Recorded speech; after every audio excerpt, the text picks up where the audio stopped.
Seja muito bem-vinda a mais um Sala de Visitas. Que alegria receber você aqui em mais um encontro com pessoas que têm feito diferença no reino de Deus, gente que tem me abençoado na minha caminhada, tem me inspirado.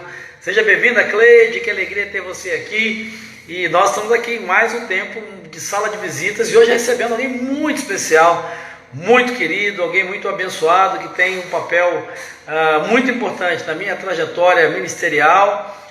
Eu brinco, chamo carinhosamente de pai Estor, porque mais do que ter sido meu pastor, no meu tempo aí de formação ministerial, né, foi um pai realmente do coração, alguém que cuidou de mim, alguém que tem um papel importante na minha formação pessoal também, fez meu casamento, foi um dos pastores que fez meu casamento, enfim, nós temos uma história muito interessante, né? E alguém que realmente tem abençoado a minha vida, tem inspirado a minha vida, pastor Dinei Renelota, daqui a pouco está chegando aí para estar com a gente nesse tempo especial, nesse tempo para nós batermos esse papo juntos. Já está aqui, já do Canadá, direto do Canadá, reverendo, né? Reverendo de Delota. Que alegria recebê-lo aqui, um momento com certeza muito especial. Olha, esse jovem, esse menino, estreando no Instagram, segundo ele, né, pastorzão? Essa história de jovem é por sua conta. Que momento especial, né, para mim receber o senhor aqui. É difícil chamar de você, ele briga comigo que eu fico chamando de senhor, mas é complicado, é muito complicado. Não, por chamá-lo de favor. você. É uma alegria. Ó, pastor Dinei, que alegria receber. Diga. Para cada vez que você me chamar de senhor, você vai pagar uma multa. Tá, não, então vamos mudar, eu vou chamar de você, pronto. Vamos mudar. Senhor agora, pronto, foi liberto. Meu pastor, que alegria, obrigado por abrir sua agenda, por aceitar esse convite para esse tempo, por essa uma hora aqui que com certeza vai ser muito pouco para a gente conversar, matar um pouquinho da saudade, dar oportunidade às pessoas te conhecerem, tanto quem está aqui junto com a gente na live, depois ficar gravado lá no YouTube, no meu canal Marcelo Santos Social. Eu tenho certeza que vai ser muito especial. Eu quero agradecer você, a Leila, né, que estão vivendo esse momento especial, participar desse espaço aqui que eu uso aí nesse tempo para receber amigos e pessoas que fazem parte da minha vida. E o senhor, com certeza, você, com certeza, tem um papel muito importante nisso. Você. É um prazer enorme poder participar com você. Como eu disse para você antes, é a minha primeira vez fazendo isso no Instagram. Eu sou um analfabeto nesse negócio de mídia social. Estou começando a aprender e você é meu professor. Misericórdia, quem sou eu? Meu pastor, você está vivendo um momento muito especial da sua vida, né? Um momento de celebração, de fechamento de um ciclo. Quem não conhece, né, o pastor Dinei, ele é missionário, pastor, missionário, escritor, professor, enfim, e ele está no Canadá. Atualmente ele vive no Canadá, fechou um ciclo de ministério depois de 45 anos de atividade ministerial, e tem uma história muito bonita, como eu falei aqui na introdução, não só na minha vida, mas foi interessante que quando eu fiz a divulgação desse encontro, muita gente colocou, especial para você, mas é para mim também, especial para você, mas é para mim também, esse jeito carinhoso pastoral. Eu queria que o senhor contasse um pouquinho para nós, um pouquinho da sua história, da sua trajetória, depois desses 45 anos de atividade ministerial. Quem é o Dinei Lota, que hoje está começando um novo momento, um novo ciclo da sua vida? Conta um pouquinho da sua história para nós, meu pastor. Rapaz, essa história começa muito lá atrás, porque eu nasci um mês e meio depois da morte do meu avô, pai do meu pai, chamado José Galdino da Silva Lota.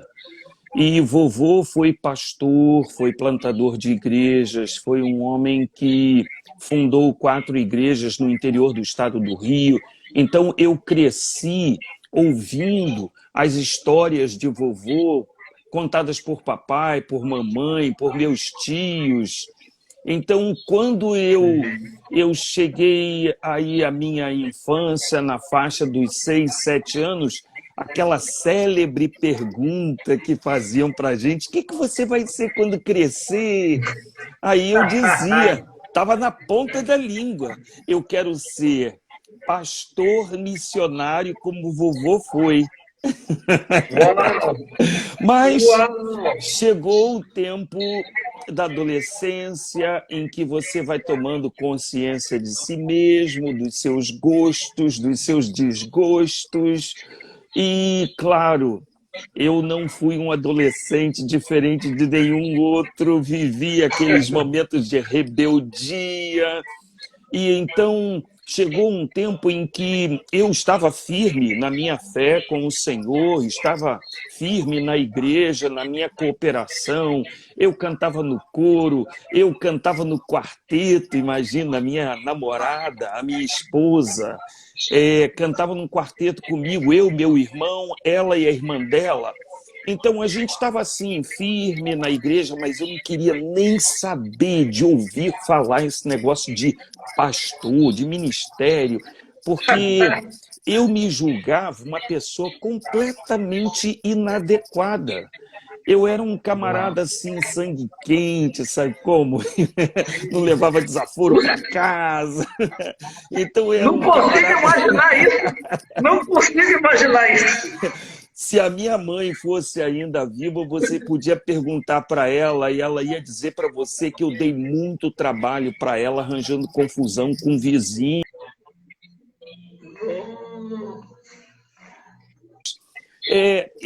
Eu pensava o seguinte, eu acho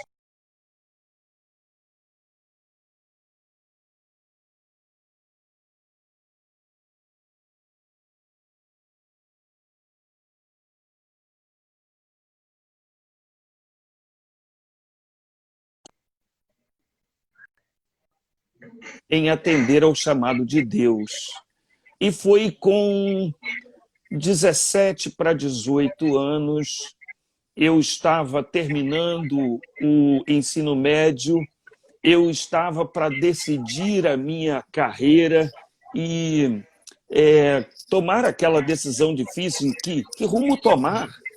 E a nossa igreja, a Igreja Batista de Laranjal, era uma igreja, isso em São Gonçalo, ali na grande área do Rio de Janeiro. A nossa igreja era uma igreja extremamente missionária, envolvida com a obra missionária, e eu estava enfrentando uma luta tremenda com a questão da minha vocação. Eu estava começando a namorar com Leila, e ela sabia que o meu sonho era engenharia. Eu estava inscrito para prestar vestibular para engenharia, e prestei vestibular para engenharia. Só que eu não fui classificado para a Universidade Federal que eu tinha apontado. E eu fui classificado para uma universidade particular. Eu fui lá para ver preços e custos e tal. Eu falei assim, não tem hipótese. Como é que eu vou pagar isso? Eu não tenho condição. Mas naquela época de crise vocacional, chegou o mês de março, onde a nossa igreja vibrava com missões mundiais. O pastor pregou uma mensagem no Dia de Missões Mundiais, segundo domingo de março, pregou uma mensagem daquelas de, sabe? E o meu coração, rapaz, ficou saltitante, mas eu resisti ao apelo e eu fui para casa depois, domingo de manhã, pensando, ufa, tô livre. Aí veio o culto da noite e eu pensei, ele vai pregar uma mensagem evangelística, o culto evangelístico e tal, que nada, foi um outro culto missionário e ele pregou uma outra mensagem que foi o tempo todo o Espírito Santo falando comigo, até que, depois de cantar o segundo hino, na última estrofe, nem sempre será para o lugar que quiser que o mestre me tem de mandar. Aí eu não resisti mais, saí do banco do coro, eu cantava no baixo, e eu fui lá para frente, ajoelhei-me chorando muito, muito, muito. O pastor abraçou-se comigo e disse assim no meu ouvido, agora eu posso terminar o apelo. Uau! Eu quase caí para trás. Bom, para encurtar a conversa, na segunda-feira de manhã cedo eu fui para o seminário para fazer a minha matrícula, e matriculei no seminário, e voltei, eram já quase 5 horas da tarde, eu só fui em casa correndo, tomei um banho, mudei de roupa e disse, vou lá avisar minha namorada da minha decisão. Quando eu chego na casa de Leila para dar notícia, aí ela diz assim, eu só quero que você saiba que eu não tenho a mínima vocação para ser esposa de pastor. Ei! Aquilo foi um balde d'água fria. Bom, para encurtar a conversa, eu namorei, eu noivei, eu casei, eu comecei a pastorear, e depois de 7 anos em oração por Leila, Deus chamou a minha mulher para a obra missionária. Uau, Então, 7 anos. 7 anos, não foram 7 dias. Mas, entretanto, eu fui vendo Deus agindo, né? Deus trabalhando no coração da minha namorada, da minha noiva, da minha esposa. Então, Deus foi trabalhando, e cada vez que Deus ia trabalhando e ela dizia alguma coisa para mim, então eu dizia para Deus assim: muito obrigado, Senhor, mas não foi isso que eu pedi, não, eu pedi mais. Eu quero que o Senhor a chame. E então Deus chamou. Amém. E foi assim que tudo começou. Eu estava no 4º ano do seminário, muito abatido, porque eu não tinha nenhuma oportunidade na igreja onde eu servia como seminarista, e eu ia casar no mês de janeiro do meu último ano de seminário, 75. Então, eu fui ao seminário para buscar as minhas roupas, os meus livros, porque, afinal de contas, eu ia sair do internato do seminário. E aí eu sentei muito triste na pracinha do seminário, e um colega do 4º ano, que já tinha se formado, ele vira para mim e disse assim: ô Dinê, tudo bem? Você está meio triste? E eu falei para ele: olha, Serrano, eu estou triste sim, porque eu vou me casar, vou morar fora do seminário, estou indo para o 4º ano e eu não tenho ainda uma direção, eu queria estar treinando e tal. Rapaz, deixa eu te contar uma coisa. Eu sou o líder da Congregação Batista do Barreto, lá em Niterói, e nós estamos procurando um novo líder porque eu aceitei o pastorado de uma igreja lá em Rondônia. Você não quer ir lá pregar para a gente? Isso foi numa quinta-feira. Aí eu disse assim: quando? Ele disse: domingo. Aí eu falei assim: tô lá. E então fui para casa, combinei com Leila e fui lá pregar na Congregação Batista do Barreto. Preguei de manhã, passei o dia na casa dos irmãos, e à noite, quando terminou o culto da noite, a liderança se reuniu comigo e disse: você é a pessoa que nós queremos para liderar a nossa congregação. Semana seguinte, fomos conversar com o pastor Fanini, e aí o pastor Fanini já me conhecia, só que ele me chamava de Lota, meu sobrenome. E ele disse: ô Lota, é você que eles querem? Eu falei: se pergunta para eles, pastor. E aí o pastor me impôs algumas condições, não é?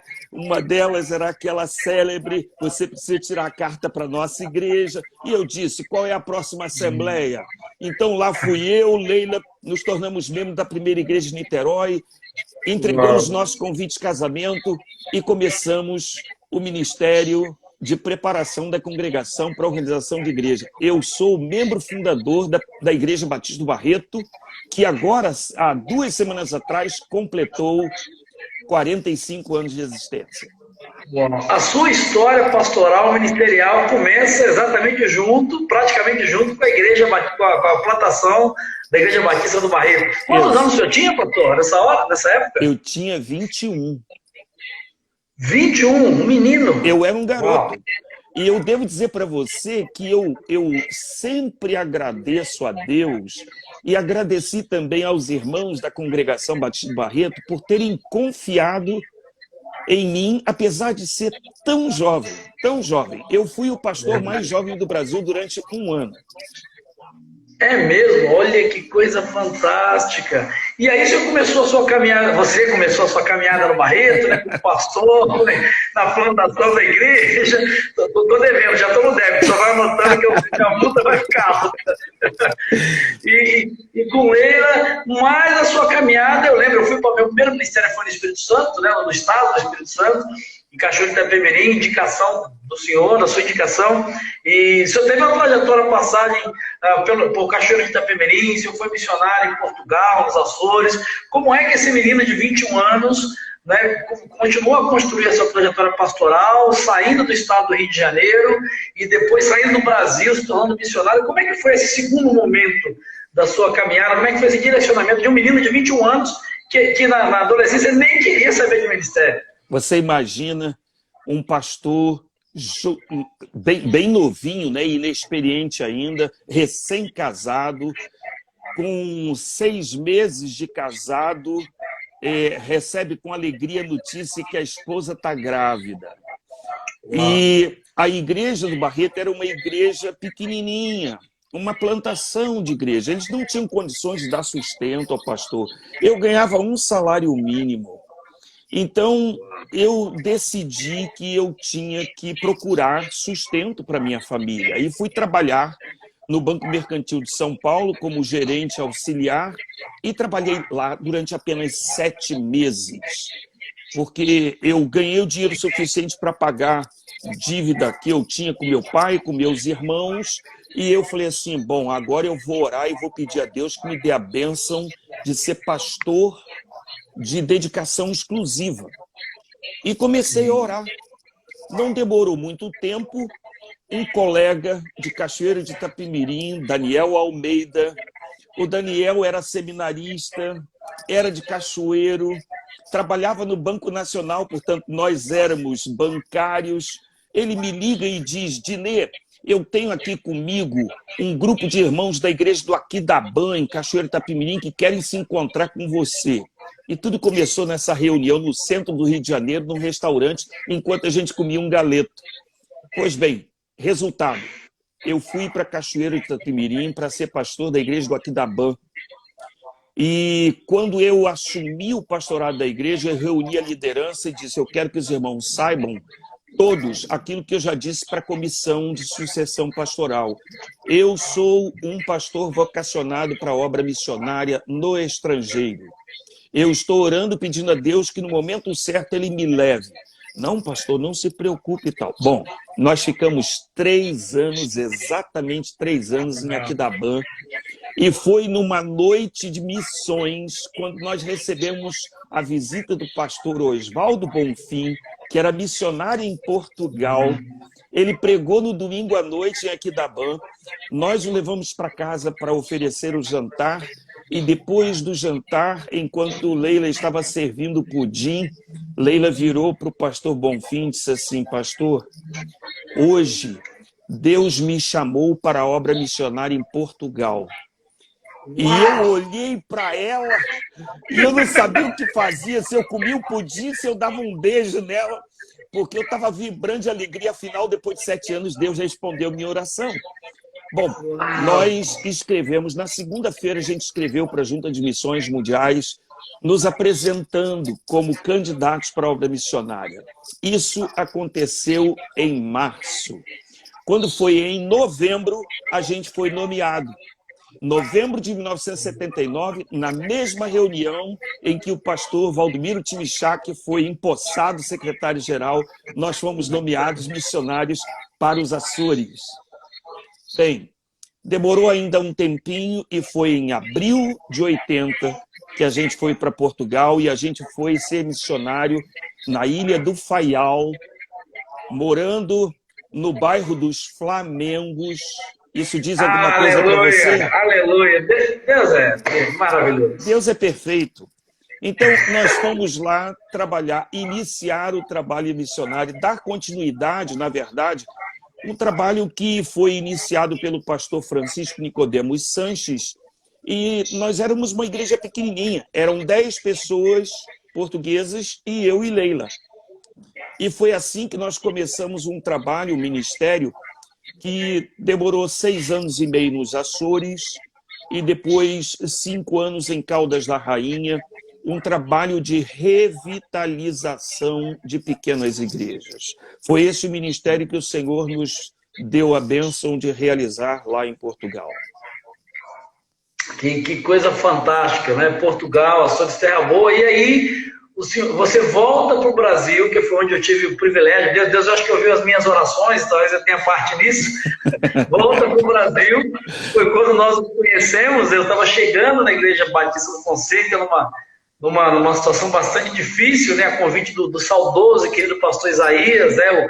O Remi, pastor Remi, hoje amigo querido, colega de seminário. Eu estava talvez nessa mesma crise aí no início da minha caminhada de seminário, em definição, e ele me apresentou o pastor Isaías, que estava jubilando, né, no finalzinho do seu ministério. E eu lembro, eu cheguei acho que em julho, a sua posse foi final de julho, agosto, alguma coisa assim, em Fonseca, e Deus o traz de volta para o Brasil.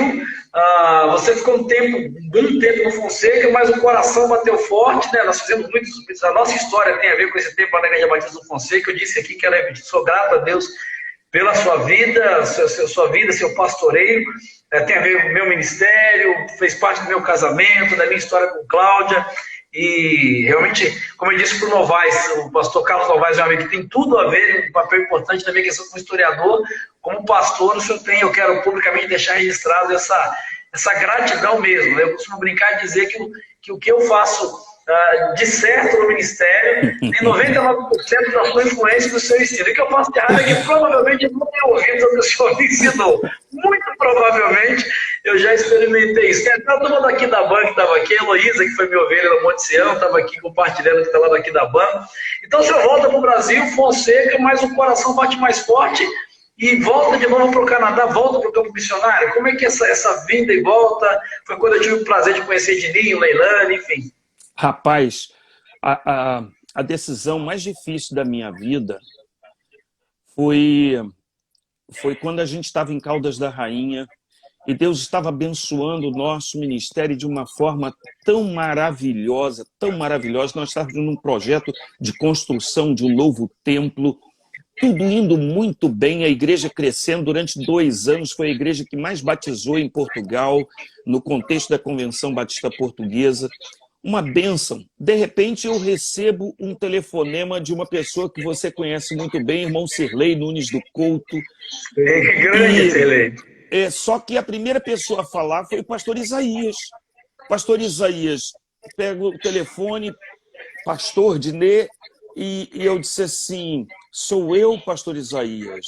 Tudo bem com o senhor? E eu já fiquei tremendo de medo, porque eu pensei, alguma coisa aconteceu com a minha mãe ou com algum dos meus familiares e pediram ao meu pastor para me ligar. E não era nada disso, graças a Deus. Ele passou a palavra para o irmão Sirlei, e o irmão Sirlei então começou a conversar comigo, e aquela questão de contato para ver se eu considerava a hipótese de participar do processo de sucessão pastoral lá no Fonseca. Olha, foi muito difícil tomar uma decisão daquelas. Mas eu aceitei participar do processo e eles pediram para eu passar 13 dias no Brasil, para passar com a igreja aqueles dias, e coincidiu com a Assembleia da Convenção Batista Brasileira no Caio Martins, em Niterói. E aí eu fui.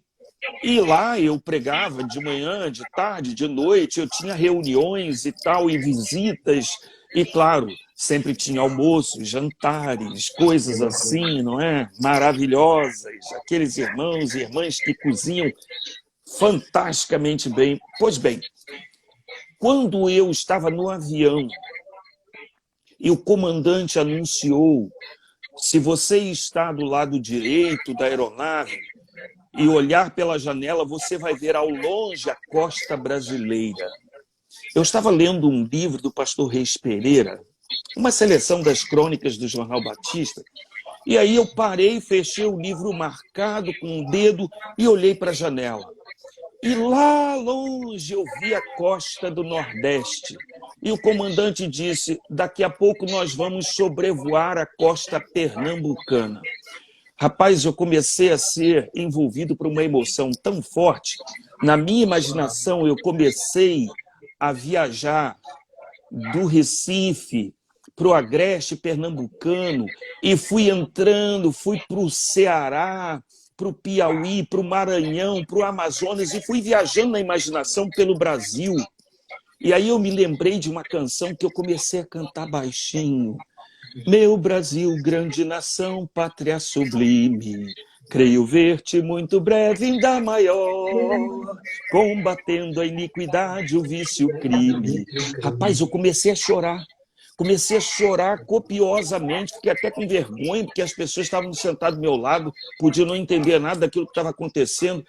Mas eu fui tomado de uma emoção tão grande, Eu não tinha chegado no Galeão ainda, não tinha tido nenhum contato com a Igreja Batista Fonseca, mas no meu coração Deus me falou: eu quero você de volta.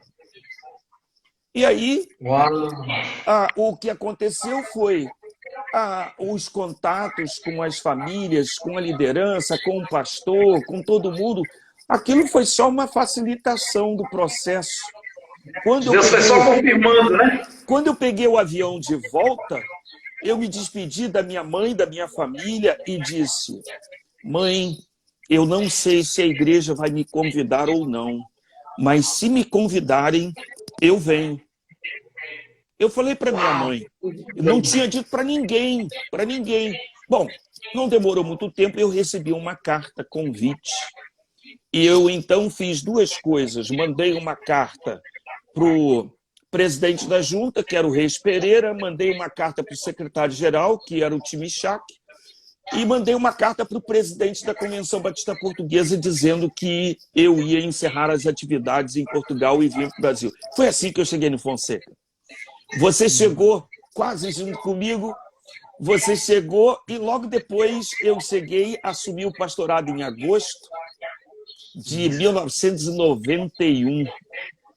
Isso, meu primeiro ano de seminário. E foi uma bênção, foi uma bênção. Foram 15 anos e meio de muitas lutas, mas de muitas vitórias. Eu devo agradecer muito a Deus a sua vida, porque você foi um elemento que Deus usou para me ajudar muito naquele fogo cruzado entre a ala conservadora e a juventude, principalmente os adolescentes. Você se lembra disso, né? Lembro, eu e você levando o chumbo grosso da liderança conservadora e os adolescentes nos abraçando. Olha que luta. Fantástico. Mas, Papai do Céu... Reuniões memoráveis, né, pastor? Reuniões memoráveis. Agora, deixa eu lhe dizer, é verdade, algumas dessas reuniões, e eu citei isso, tem sermões meus, sem citar nomes, mas aquelas reuniões eu aprendi, até com a sua, por isso que quando o senhor comentou que era sanguíneo na juventude, eu não consigo, porque eu tenho um pouco desse perfil, e uma daquelas reuniões me marcou de uma reação que foi tiro de todo lado, parecia milícia contra a polícia militar, era um negócio assim, e eu, jovem ainda, né, seminarista, não, agora o pastor vai partir para cima, vai quebrar tudo, vai botar, vai arrebentar. Eu me lembro como se fosse hoje, eu não sei se você lembra disso, se eu levantar e dizer, ok, eu agradeço a contribuição, vamos lá, eu fiquei indignado, aí eu falei, não é possível que ele não vai falar nada, eu seminarista tinha que ficar quieto, calar a boca, caramba, mas não é possível que ele não vai falar nada, eu estou dizendo um monte de bobagem, isso aqui, enfim, mas eu quero agradecer porque esses momentos de tensão, daí para mim foi um aprendizado, porque era uma igreja bastante tradicional, que tinha uma juventude muito boa, adolescentes, né? E era uma tensão, né? Você caiu num barril de pobre, uma bênção, a igreja que tem uma gratidão muito grande, irmãos, amigos. Minha mãe é membro de lá até hoje. Eu sempre estou lá, o pastor Eduardo que está lá hoje, sempre estou por lá quando posso. Mas foi uma escola, para mim foi uma escola muito grande, e eu acho que foi um desafio, né? Em vez de revitalização de igrejas em Portugal, igrejas pequenas, cair numa igreja histórica, né, uma das grandes igrejas, com uma influência em todos os aspectos muito grande, não deve ter sido fácil, né? Essa virada de chave, lidar com essa tensão, filhos pequenos se adaptando à cultura. Isso foi realmente impressionante, sabe? E há uma coisa, por exemplo, que eu nunca vou esquecer: o carinho, o cuidado, o amor daqueles irmãos. Uma história que ficou assim bem gravada na minha mente. Nós chegamos quase um mês antes da posse. E nós chegamos, eu, Leila, Dininho e Leilane. Dininho tinha 12, Leilane 9. E aí eu pensei o seguinte: bom, primeiro domingo eu vou passar na igreja de Laranjal. E assim foi. O segundo domingo eu vou passar na igreja do Barreto. E aí eu cheguei para as crianças e disse: olha, nós vamos para a igreja da vovó, a igreja onde o papai e a mamãe cresceram e casaram, e eles foram com a gente. Primeiro domingo que a gente passou no Brasil. No segundo domingo que eu fui para o Barreto, quando eu avisei para o Dininho e Leilane, eles viram para mim e disseram assim: papai, você pode ir com mamãe. Nós vamos ficar aqui na nossa igreja. Uau! Então, os conselheiros de adolescentes e os conselheiros de juniores fizeram um trabalho tão magnífico com Dininho, com Leilane, aquelas crianças, juniores, colegas de Leilane, e os adolescentes, colegas do Dininho, aquilo foi um entrosamento assim, ó, e era a nossa principal preocupação, porque os nossos filhos tinham sido criados em Portugal, eles não tinham nenhum relacionamento de amizade com nenhuma pessoa no Fonseca. E olha como Deus faz as coisas, em menos de 2 semanas é a nossa igreja. Então, isso me deu uma tranquilidade enorme. E olha, veja como foi bom. Naquela igreja, Deus me deu o privilégio de ver o meu filho sendo chamado para o ministério pastoral, para o trabalho missionário. Eu tive o privilégio de ver o casamento da minha filha, o casamento do meu filho, tudo naquela igreja. Tive o privilégio de ver tanta coisa boa acontecendo, gente sendo consagrada para o ministério, gente foi chamada para a obra missionária. Isso é uma coisa maravilhosa. Deus nos deu a bênção de realizar ali um trabalho que foi uma bênção para a minha vida. Nós aprendemos juntos, né, Marcelo? Sim. Nós aprendemos muito, muito, muito. Aquela igreja foi uma grande escola para mim. Uma escola principalmente de paciência, de liderança, de humildade. E foi assim que Deus nos abençoou. Mas nem tudo corre do jeito que a gente gosta, que a gente quer. Verdade. Depois de 15 anos e meio, chegou um tempo em que eu experimentei um desgaste tão grande, tão grande, tão grande. Eu trabalhava feito louco. Eu não tinha hora para acordar nem para dormir. Eu era o único pastor da igreja, nós tínhamos um ministro de música, uma ministra de educação religiosa, mas eu era o único pastor. E tudo sobre os meus ombros. Eu fiquei doente. Eu vivi, experimentei uma fase muito difícil. Eu fui diagnosticado com depressão. E então eu apresentei a minha carta de renúncia à igreja e durante cerca de 8 meses eu não pastoreei, eu fui pastoreado. Eu entreguei a minha carta de renúncia e fiquei apenas trabalhando como professor no Seminário do Sul, no Seminário de Niterói e pregando eventualmente onde eles me convidavam para pregar. E foi um sabático muito útil, porque foi o tempo que eu pude cuidar da minha saúde emocional, da minha saúde física, mas a coisa mais impressionante foi essa. Eu tinha completado 53 anos em novembro de 2006. E eu só estava esperando completar 53 anos porque era a idade mínima para aposentadoria naquela época. Eu completei 53 anos e dei entrada no dia seguinte no meu processo de aposentadoria. Eu tinha quase 36 anos de contribuição. Aí apresentei meus documentos e tal e fiquei esperando. Então, graças a Deus que Deus deu à minha mulher um trabalho muito bom, que deu para a gente viver sem maiores sobressaltos, apertadinho, mas sem maiores sobressaltos.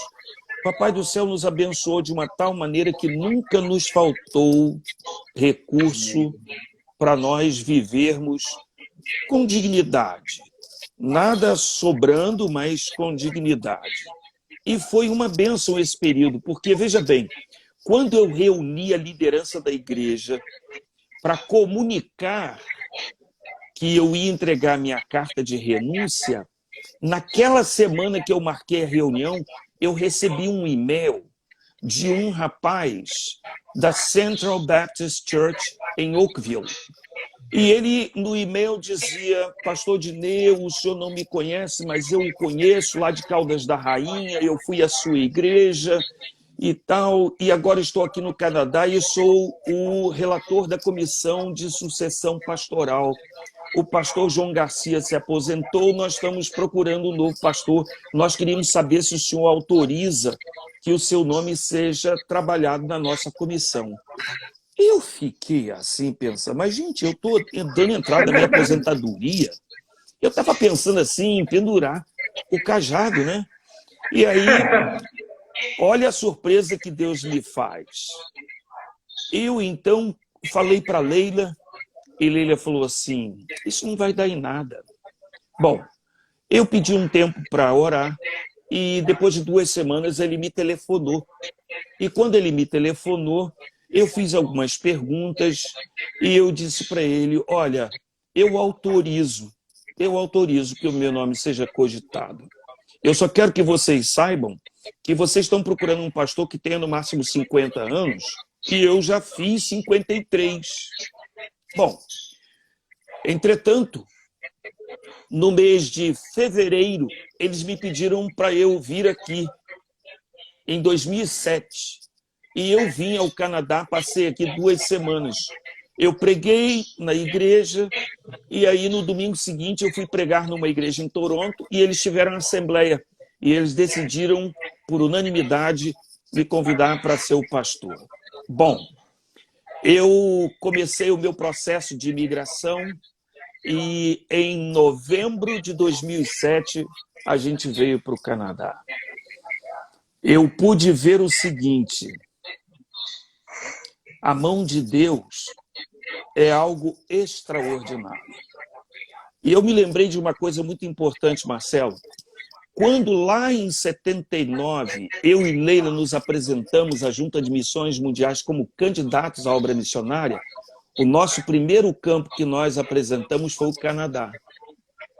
O segundo campo foi Portugal, porque a gente tinha que dizer para a Junta 2 campos. Pois bem, eles, na nossa entrevista, disseram, o Canadá está com um quadro completo.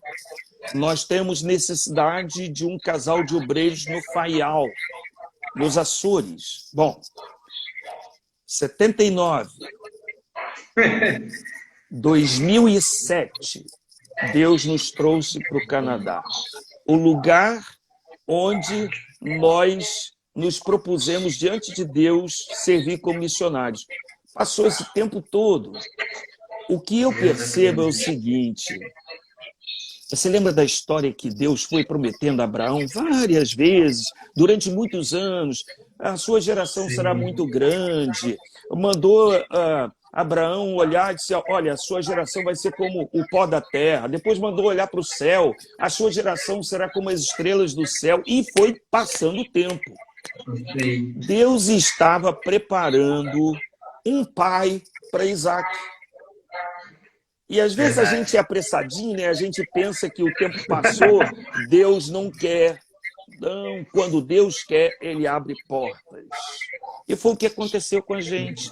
A gente veio para cá e a gente tem estado aqui durante esses 13 anos servindo ao Senhor. E há 2 anos atrás eu comuniquei para a liderança que eu ia me aposentar quando completasse 45 anos de ministério ou completasse 67 anos. Circunstâncias nos levaram a decidir que era melhor quando eu completasse 45 anos, então agora eu pendurei de fato o cajado. O cajado. Meu pastor, quanta história boa. Puxa vida, já o tempo voa. Olha, eu costumo dizer que na sala de quando o papo é bom, a gente não vê, já foram aí quase 40 minutos e a gente nem começou a conversar. Nós nem começamos a conversar. Mas que coisa boa. Eu quero aproveitar esse tempo e não tem problema, se terminar 1 hora, a gente abre uma outra live, eu edito para botar no YouTube, porque papo bom a gente precisa aproveitar, é uma oportunidade única. Pastorzão, depois de 45 anos, né, com tanta história, em tantos lugares diferentes, né, com alegrias e tristezas, com vitórias e outros momentos que foram difíceis, né, e com tantas passagens em comuns, que eu estava falando da Igreja do Fonseca, tem um marco muito especial no meu coração, porque foi, através aí da sua vida, foi a primeira assembleia, meu primeiro batismo, né, você tá falando talvez por eu ter sido um menino novo, o senhor fez a loucura de eu entrei como seminarista, saí como vice-presidente da igreja, né, então, assim, foi uma escola, uma igreja muito querida, uma igreja muito amorosa também, que confiou no seu pastor em colocar um menino como eu. Mas depois de 45 anos, pastor, qual é o saldo? Olhando para trás, até para essa geração nova, a gente vê uma geração de pastores jovens, né, que às vezes tem muita expectativa, alguns iludidos. Que conselhos? Essa é a fase boa agora, quer dizer, o senhor pendurou o cajado, mas continuou pastor, a gente não se aposenta do ministério, da pregação, enfim, talvez a gente não tem como. Mas, olhando para trás, com a sua experiência, que conselhos que o senhor daria para essa nova geração, de pastores, de líderes, né? O que está no seu, qual é o sentimento que está no seu coração, não só pessoal, mas olhando, né, para essa realidade do ministério pastoral hoje, o desafio que é pastorear num contexto como pandemia, eu imagino que no Canadá não esteja tão diferente, talvez realidades, mas assim, a realidade da angústia.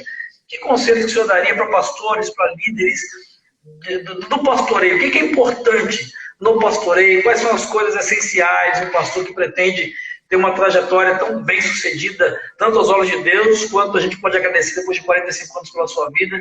Que conselhos que o senhor daria para nós?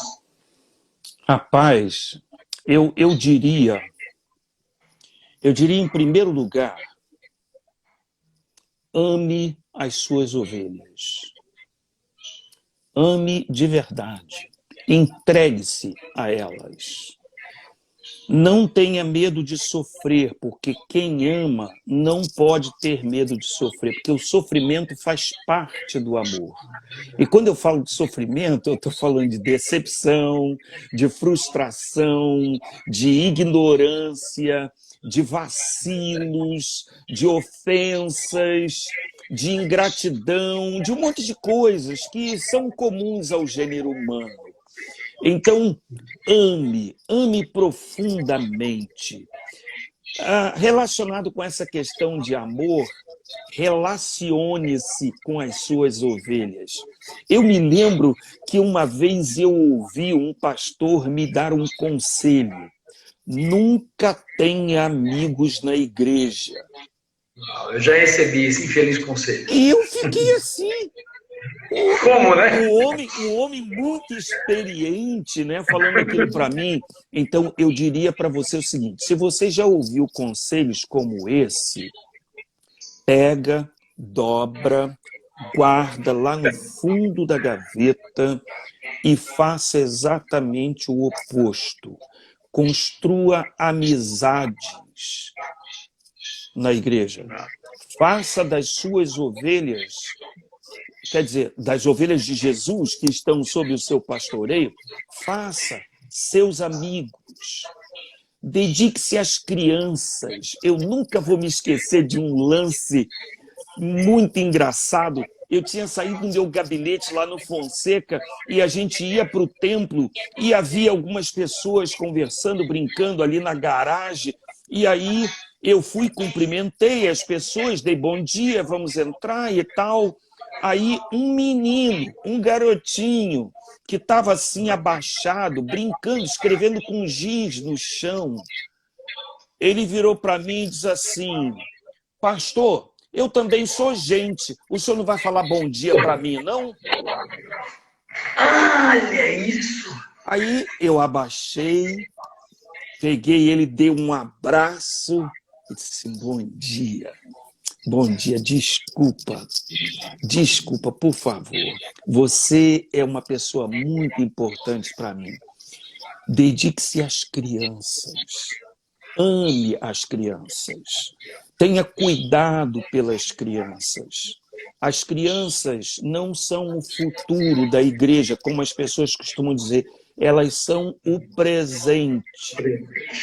Elas são o hoje da igreja. E lembre-se, se você cuida bem das suas crianças na igreja, os pais deles vão ficar assim com você, vão ser seus amigos para sempre. Aprendi isso com o senhor, e é verdade, eu posso dar um testemunho que é verdade. Então, ame as crianças. Agora, um outro conselho que eu daria, bem prático, é o seguinte: é aquilo que não é conselho meu, é conselho de Paulo. Prega a palavra. Sabe, uma das coisas mais importantes que a gente tem percebido é é que a palavra de Deus não é tão relevante quando deveria ser. E é o momento em que Deus fala com a gente. É o momento no culto em que acontece a resposta de Deus, porque quando a gente canta, quando a gente ora, é a nossa hora, é o nosso tempo de falar para Deus, a gente canta, exalta, louva, intercede, mas na hora que Deus fala com a gente, é a hora da pregação. E aí, o pastor dedica tempo, e dedica tempo mesmo, investe tempo na pregação da palavra. Agora, presta bem atenção no que eu vou falar. Eu não estou falando para você não, tá, Marcelo? Eu estou falando assim para toda geração, né? Não, então, também. Você imagina o seguinte, hoje, com essa situação de pandemia, em que muitos cultos estão acontecendo através de mídia social, você não pode produzir no culto gravado, online, você não pode produzir a mesma coisa que você produz lá presencialmente. Porque online ou gravado, usado na mídia social, as pessoas estão fazendo outras coisas enquanto ouve a palavra. Então, seja objetivo. Quando eu falo seja objetivo, seja curto. Não pregue mais do que 20 minutos. Pregue no máximo 20 minutos, mas pregue a palavra e alimente o seu povo, porque o que mantém a ovelha no curral não é a cerca, é a qualidade do alimento. Uau! Então, se o alimento é bom, aí a ovelha está ali bem alimentada, ela não vai procurar qualquer curral. De jeito nenhum, ela vai ficar ali sem cerca, ela vai ficar pela qualidade. Então, seriam 2 conselhos práticos, aliás, 3, não é? Porque eu amo as suas ovelhas, cuide das suas crianças e pregue a palavra. Eu daria um 4º conselho. Por favor. Vibre em ser pastor, porque não é qualquer coisa ser pastor. Você já pensou? Eu nunca vou me esquecer de ouvir um colega nosso, Marcelo, o pastor Miqueias da Paz Barreto, pregando lá em Aquidauã. E o pastor Miqueias, então, ele pregou. Irmãos, eu já fui convidado para ser prefeito de cidade, eu já fui convidado para ser candidato a deputado estadual, a deputado federal. Eu fui convidado para ser isso, para ser aquilo, e eu disse sempre não. E a razão por que eu disse não foi essa. Eu sou um simples mortal que ocupo a mais nobre e a mais importante de todas as funções da parte da terra. Eu sou pastor das ovelhas de Jesus. Já pensou? Uau. Que coisa fantástica! Fantástico! Não tem nada melhor do que isso. Não é? Então, vibre em ser pastor. Eu falo isso porque as pessoas costumam, aqui no Canadá, as pessoas me reconheceram e sempre dizem isso para mim. Dinê, você faz as coisas com paixão. Não é com paixão, não é com paixão. Eu sou um pastor apaixonado por aquilo que eu faço. Então, apaixone-se pelo ministério pastoral e mostre isso no seu ministério. Então, seriam esses conselhos que eu daria. Que coisa tremenda, né? Eu acho que isso é uma marca sua, né? Eu acho que essa sua paixão, e tem uma turma de várias gerações que está com a gente na live aqui, gente do Fonseca, o Fabinho, gente do Aquidauã, né? O Neemias Lima está com a gente aí também, passou por aqui, gente de várias gerações e de vários momentos. Eu não tenho a menor dúvida que eles podem confirmar isso, né? Uma das suas marcas é essa paixão, essa sua alegria, e a gente percebe, né? Mesmo no momento das lutas, dificuldades, mas da pregação principalmente, né? Não é uma obrigação, não é um emprego, não é uma, Exato. Mas é algo, é a essência, né? A essência é a ideia do chamado, né? De servir a Deus. Eu acho que talvez hoje essa seja uma das questões que precisam ser resgatadas no ministério, né? A paixão pelas ovelhas de Jesus e paixão pelo pastor dessas ovelhas, que é Jesus, né? Que nos dá a palavra, e eu acho que é fantástico e é muito interessante ouvir essa sua essa sua fala, né, essa coisa da pregação, né, porque essa turma online, digital, e tem gente que está só transpondo o presencial para o digital e achando que a linguagem muda, né, o tempo muda, a concentração, enfim. E eu tenho certeza que quem está assistindo essa live, que vai assistir no YouTube, vai ser muito abençoado e queira Deus que essas novas gerações entendam e ouçam. Né? E eu digo que eu fui abençoado, eu já não sou mais tão novinho assim, já fiz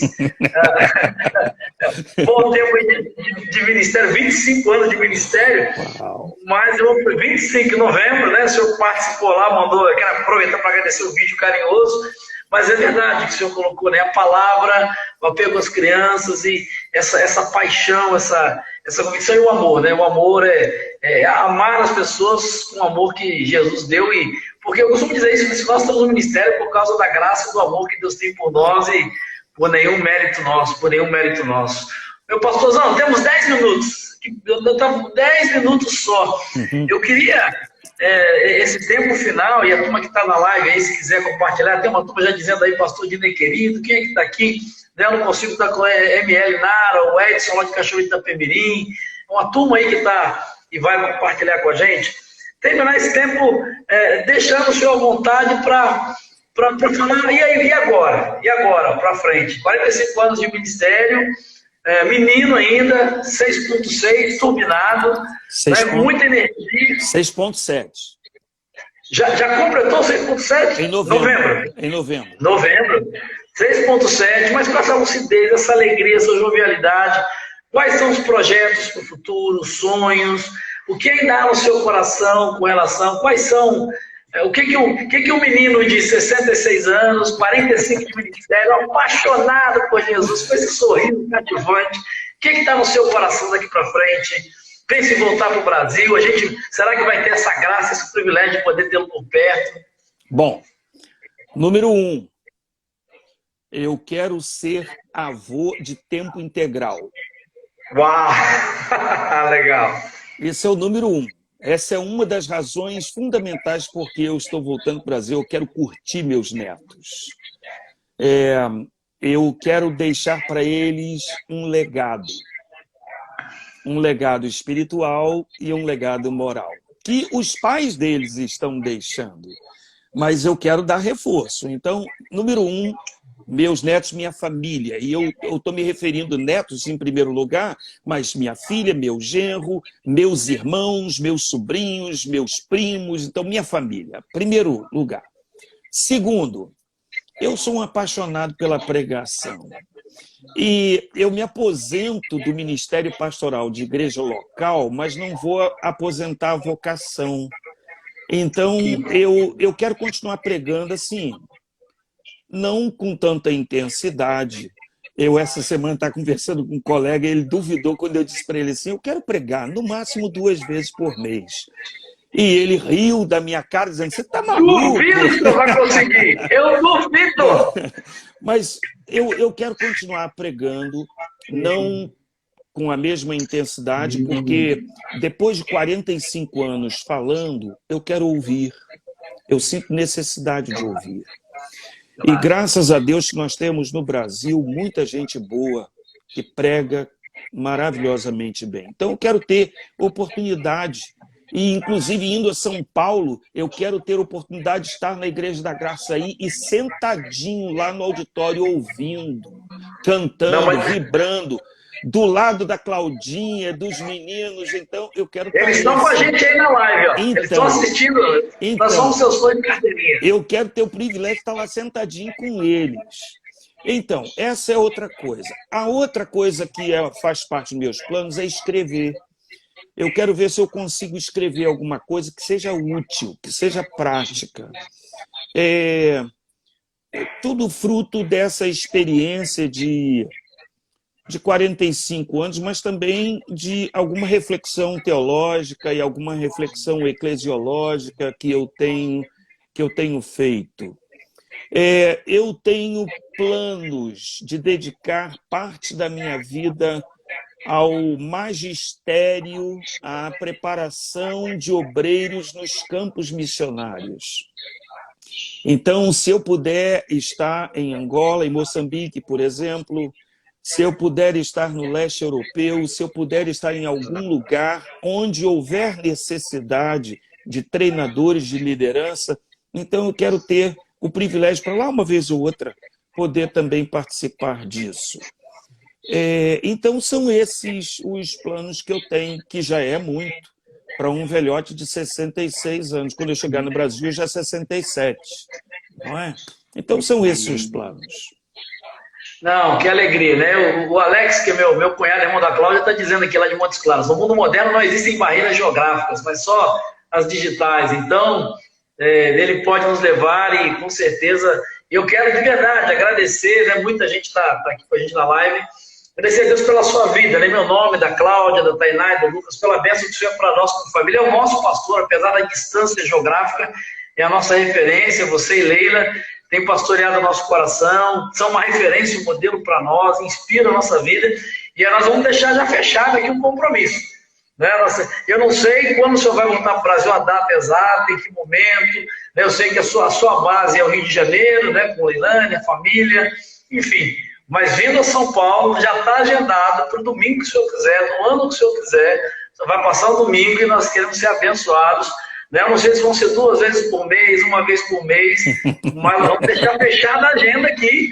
Você vai estar na IBG, na Batista da Graça, administrando, porque aqui nós temos um privilégio, acho que uma vez, nesses 15 anos, nós conseguimos, o senhor teve aqui uma vez, eu acho que ainda no tempo antigo, quando nós estávamos no tempo antigo ainda. Verdade. Então, eu quero ter a alegria de recebê-lo para nos abençoar e agradecer a Deus mesmo pela sua vida, por esse tempo, por essa inspiração, pela dedicação, por não desistir, né? E como o senhor disse, né, são lutas, tem muitas coisas boas, mas são muitas lutas, tanto do ministério, às vezes envolve a família, os filhos, financeiro, como o senhor disse, né, transição emocional, o senhor foi diagnosticado com depressão, enfim, mas o que é legal ver é o cuidado de Deus, como o senhor disse, né? Poder olhar para trás e ver o cuidado de Deus, o sustento dele, o renovo dele, seu Dininho, de vez em quando eu falo com o Dininho por WhatsApp lá em Portugal, né, dando continuidade a esse legado, Leilane com a família linda, né, o Dininho com a sua família, enfim, quero louvar a Deus pela sua vida e agradecer mesmo por esse tempo tão gostoso, tão inspirador, e eu estou na expectativa dessa volta aqui para o Brasil. Essa pandemia aí talvez tenha até adiado um pouquinho, mas Deus tem o tempo certo, ele está no controle, e eu sei que Deus ainda vai levá-lo a lugares onde o senhor nem imaginou, para abençoar pessoas como abençoou todos nós e as vidas por quem o senhor passou. O Edson Vieira Mendes, sei lá, apareça em Vitória, Espírito Santo, ó, convite não vai faltar, fique tranquilo que a agenda vai estar cheia antes de chegar, pode ter certeza. Tá bom, meu pastor? Mas eu quero agradecer de verdade, viu? Fique assim, dê um grande abraço em Leila, obrigado por esse tempo. Deus abençoe a sua vida. E aí a gente tem 2 minutos finais. A gente só deixar uma palavra final que o senhor quiser, um texto bíblico.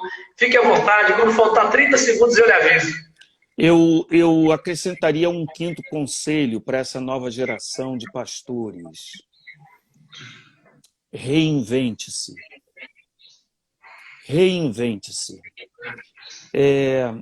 Eu vim para o Canadá com 54 anos. Eu conseguia ler inglês com uma certa facilidade.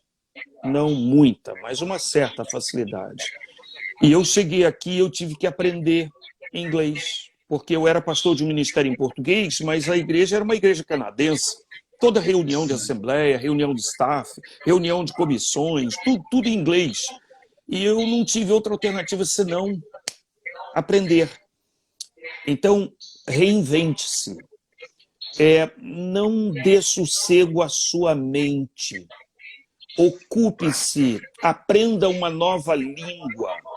Agora, com o boom, vamos dizer assim, da rede social, você pode comunicar, e você pode comunicar bem em português, em espanhol, em inglês, em francês, em qualquer língua. Então, reinvente-se.